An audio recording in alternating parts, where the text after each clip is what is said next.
Hazrat Musah. Since the creation of mankind, Allah has sent numerous prophets and messengers to guide his creatures. Among them we have Hazrat Musah, alayhi salam. Through his life great lessons can be derived and can be traced as similarities with the story of the last prophet of Islam Hazrat Muhammad, PBUH. During the time of Pharaoh in Egypt, through a year in which boys were to be slain, the mother of Musah gave birth to Musah, alayhi salam. It was a time where the soothsayers of Pharaoh have predicted that a boy from Israelites would dethrone him. So, he decided to kill all newborn from the Israelites. Allah says in Surah Al-Qasas that Pharaoh has made himself great on land and has caused mischief. The mother of Musah, alayhi salam, was afraid he would be slain, so she nursed him secretly. Allah inspired the mother of Musah saying, "Suckle him, Musah, but when you fear for him, then cast him into the river and fear not, nor grieve. Verily, we shall bring him back to you, and shall make him one of our messengers." Ch 28:2-7 Quran. No sooner had the divine revelation finished that she obeyed the sacred and merciful call. She was commanded to make a basket for Musah and threw it into the water. She was aware that Allah was much more merciful to Musah than to her, that he loved him more than her. She instructed her daughter to follow the course of the basket and to report back to her. The basket came to rest at the riverbank, which skirted the king's palace. The palace servants found the basket with the baby and took it to the Pharaoh and his queen. When the queen beheld the lovely infant, Allah instilled in her a strong love for this baby. Pharaoh's wife Asiyah was very different from Pharaoh. He was a disbeliever, she was a believer. He was cruel, she was merciful. She was sad because she was infertile and had hoped to have a son. She requested her husband, "Let me keep the baby and let him be a son to us." The queen called for some wet nurse, but the baby was not ready to accept anyone. Musah's sister was anxious and she told the queen that she knew someone who could feed him. She reunited the mother and the child. Ch 28:10-13. Allah had granted Musah, alayhi salam, good health, strength, knowledge, and wisdom. The weak and oppressed turned to him for protection and justice. One day in the main city, he saw two men fighting. One was an Israelite, who was being beaten by the other, an Egyptian. On seeing Musah, the Israelite begged him for help. Musah became involved in the dispute and, in a state of anger, struck a heavy blow on the Egyptian, who died on the spot. Upon realizing that he had killed a human being, Musah's heart was filled with deep sorrow, and immediately he begged Allah for forgiveness. The next day he saw the same Israelite involved in another fight. Musah went to him and said, "You seem to be a quarrelsome fellow. You have a new quarrel with one person or another each day." Fearing that Musah might strike him, the Israelite warned Musah, "Would you kill me as you killed the wretch yesterday?" Soon thereafter, a man approached and alerted him, "O Musah, the chiefs have taken counsel against you. You are to be tried and killed. I would advise you to escape." Ch 28:15-21 Quran. Musah left Egypt in a hurry without going to Pharaoh's palace or changing his clothes. Nor was he prepared for traveling. He traveled in the direction of the country of Midian. His only companion in this hot desert was Allah, and his only provision was piety. He traveled for 8 nights, hiding during the day. After crossing the main desert, he reached a watering hole outside Midian where shepherds were watering their flocks. He went to the spring, where he saw 2 young women preventing their sheep from mixing with the others.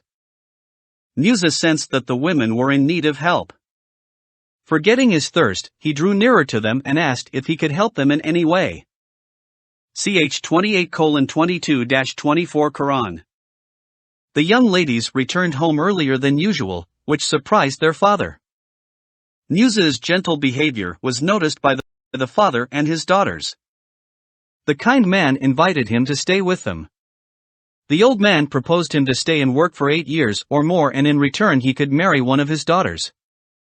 He stayed and became a shepherd and served the old man for more than 8 years. Ch 28:25-28 Quran. One day after the end of this period, a vague homesickness arose in Musah's heart. He wanted to return to Egypt.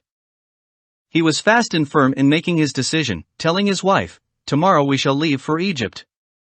Musah left Midian with his family and traveled through the desert until he reached Mount Sinai. There Musah discovered that he had lost his way. He sought Allah's direction and was shown the right course. At nightfall they reached Mount Tur. Musah noticed a fire in the distance and said to his family, "I shall fetch a firebrand to warm us." As he neared the fire, he heard a sonorous voice calling him, "O Musah, I am Allah, the Lord of the universe." Musah was bewildered and looked around. He again heard the strange voice. "And what is in your right hand, O Musah?"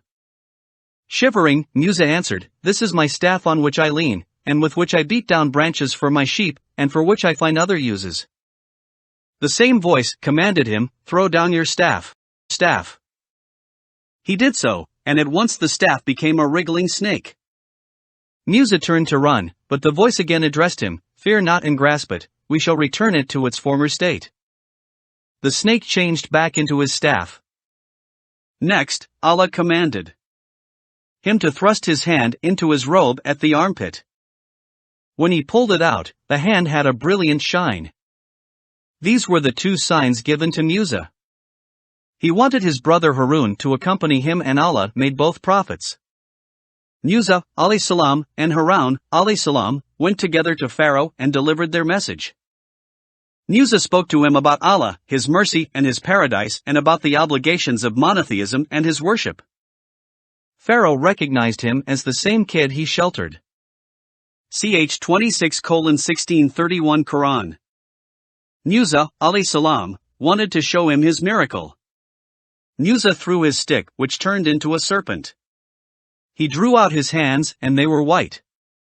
Then there was the contest between Musah and Pharaoh's magicians. Musah's big serpent ate all the snakes of the magicians. Ch 20:58-76 Quran. Pharaoh was angry, called his men and ordered them to build a tower for him to see whether there was another God in heaven. He started persecuting the believers.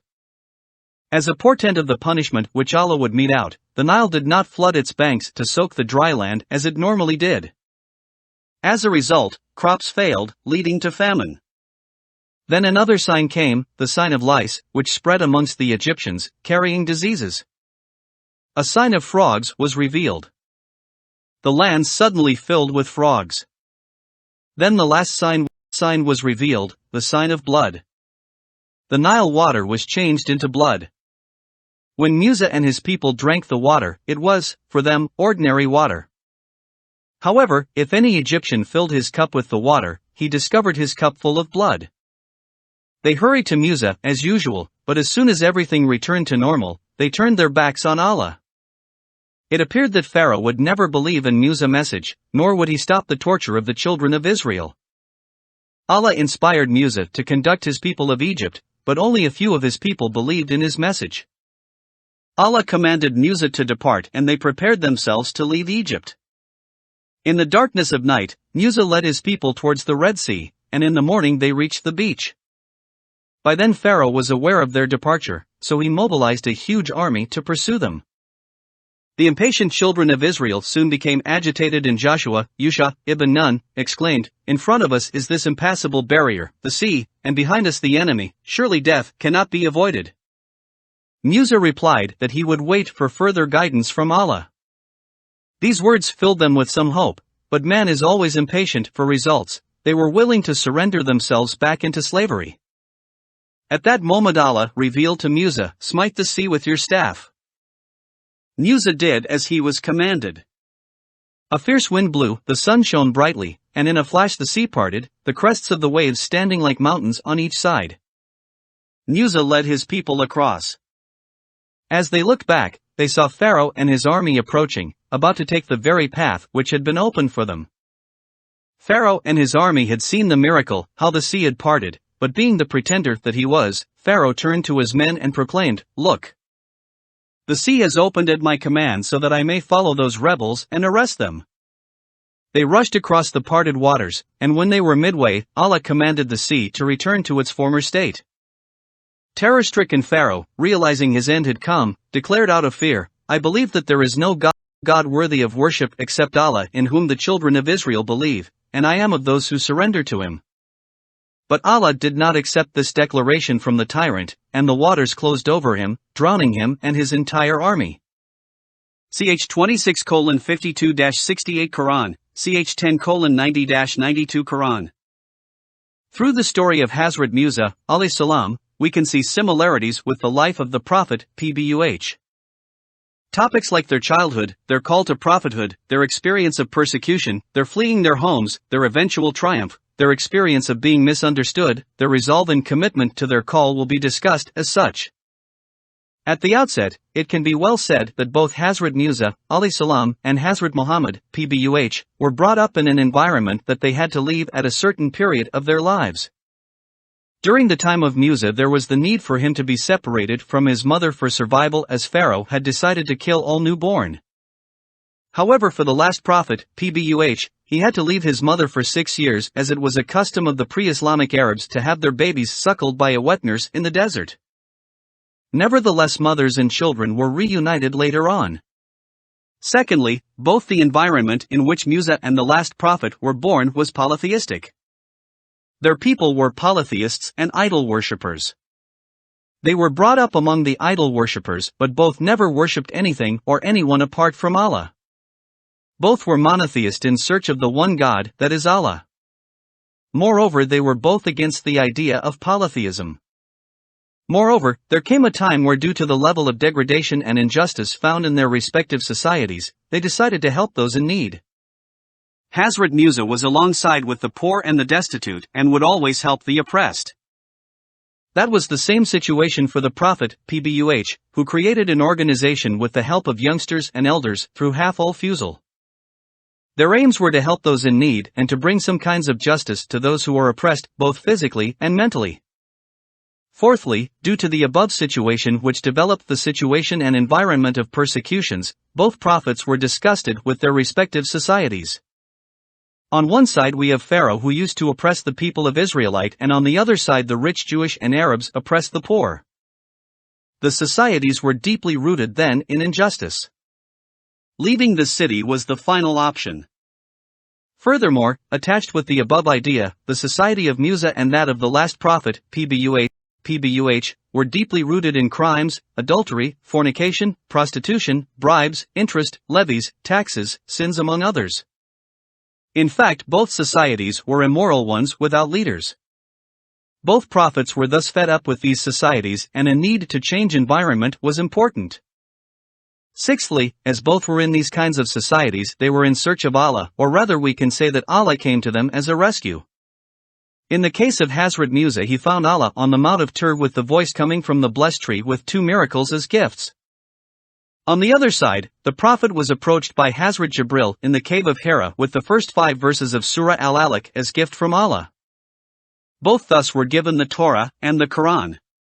Added to the above ideas, after having the blessing of Allah, both prophets decided to gather their respective people to call them to the religion of Allah.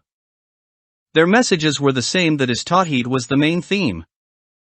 They spread the same message with the same good news of Jannah if they were accepted and followed, and with the same warnings as Jahannam if they were to be rejected. As history witnessed, they were both rejected but accepted only by a few poor destitute people. Besides, due to persecutions and uncertainties, both prophets had to leave their cities and countries for the Hijrah. As it was impossible to be accepted or the other way being rejected, both prophets left their homeland to Midian and Yathrib, Medina. And what was more surprising was that both were accepted and protected by their new friends and environment. It marked the start of both real spreading of Islam in a much better way with a more peaceful life. More to the point, both prophets were persecuted by their people and by the chiefs of their societies. In the case of Musah, it was Pharaoh who was the persecutor with his hosts. On the other side, the Prophet and the Muslims were persecuted, beaten and ill-treated by the chiefs of Makkah like Abu Lahab and his friends. Hazrat Musah and his people at one time was chased by the hosts of Pharaoh, and it also occurred that the Prophet, PBUH, was chased by the unbelievers at Taif, for the Hijrah and in the different battles fought. Last but not least, it is good to mention that both prophets at a certain moment had a homesick. As such, Hazrat Musah, alayhi salam, returned to Egypt and Hazrat Muhammad, PBUH, returned to Mecca. These were their homelands and they were attached to them. Returning there was a great risk taken by both prophets. They could have been murdered. In fact, when Musah returned to Egypt, he was later on chased by the Egyptians, and when the Prophet entered Mecca in the 8th year of Hijrah, the division led by Khalid bin Walid, R.A., was attacked. Both prophets had faith in Allah and they didn't give up in warning the people concerning their ill-founded deeds and the punishment of Allah. Though they were faced with serious problems, they were honored by Allah throughout their lives and their people converted to Islam.